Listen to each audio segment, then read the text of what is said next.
สวัสดีค่ะ หนูชื่อนาลิลีค่ะ วันนี้เราจะมาทำสลามกันนะคะ นี่คือน้องนารานะคะ สวัสดีค่ะ หนูคนนางนา ฟังสิแล้วนี่คือน้องนาดุล สวัสดีครับ นี่ชื่อดาดุลครับ แล้วนี่คือสบู่ เรียกห้างแก้มแบบนี้พี่นาเดียว นี่คือ ใส่ในนี้ไหม นี่คือกลิตเตอร์เอาไว้ตกแต่งสลามนะคะ แล้วนี่คือเบบี้ออยล์แล้วนี่คือน้ำข้าวหมายปั๊มแล้วเราก็ มันไม่ชอบบู กดไป เดี๋ยว แล้ เรา ว ผสม นะ กั คะ น ผสมเลยเหรอ และต่อไป ผสมเลยเหรอป้าแค เดี๋ย ท วรอก่อนแป๊บหนึ่งนะ ป้าแคท เดี๋ยวแป๊บนึงลูกทีละคนนะ แล้วเริ่มดีค่อยคนนะลูกนะ ก็ สอ สอง งสาม สี่ สี่แล้วก็ห้าอ่ะแล้วดีก็คนนะลูกนะ แล้วเราก็ทำ ต่อไปก็นาราป้าแคทต่อไปนาราต่อไปนาดุล ลืมไปของต้นก้อน ต่อ พึ่ ไป ง ของน้องนาโดนนะคะ หนึ่งสองสามสี่ถูกสิลูก จะต้องรีบๆคนให้เหมือนน้องนาโดนนะคะ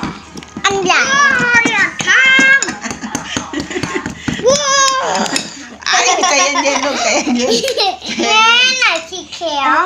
นาราดูคนแบบ ๆสีเขียวไม่มีค่ะลูก อันนี้มีสีแดง นารามันไม่ สี มี เหลือง สีเขี สี ยว น้ำเงิน ดู นะไม่มีเขียวนะลูก นาราเมียสีเขียวนาราสีแดง ไหนดูสิป้าดูสิลูก อ๋อสงสัย สีเหลืองสวยนะ เดี๋ยวป้าเอากาวให้หนูนิดนึงดีกว่า นาราชอบสีเหลืองมัน ทุก ส ค วย น นะ เอาสีเหลืองหมดเลย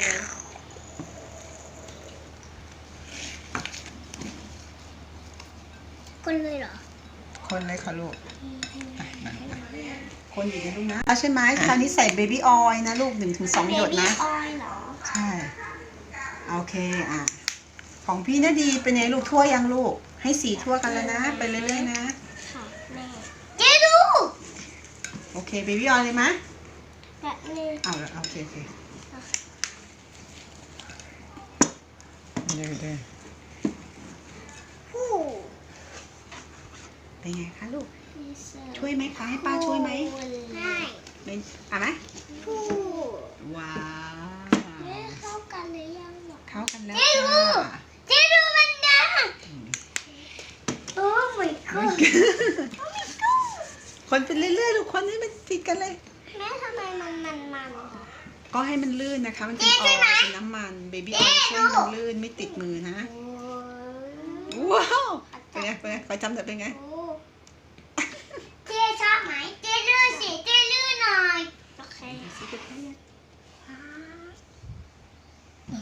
โอ้ แม่ลูก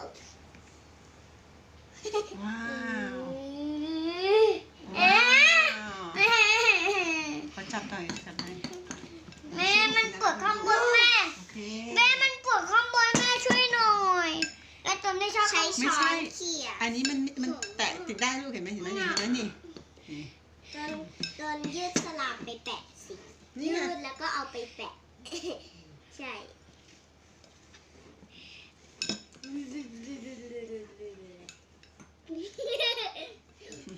That's so funny yes very good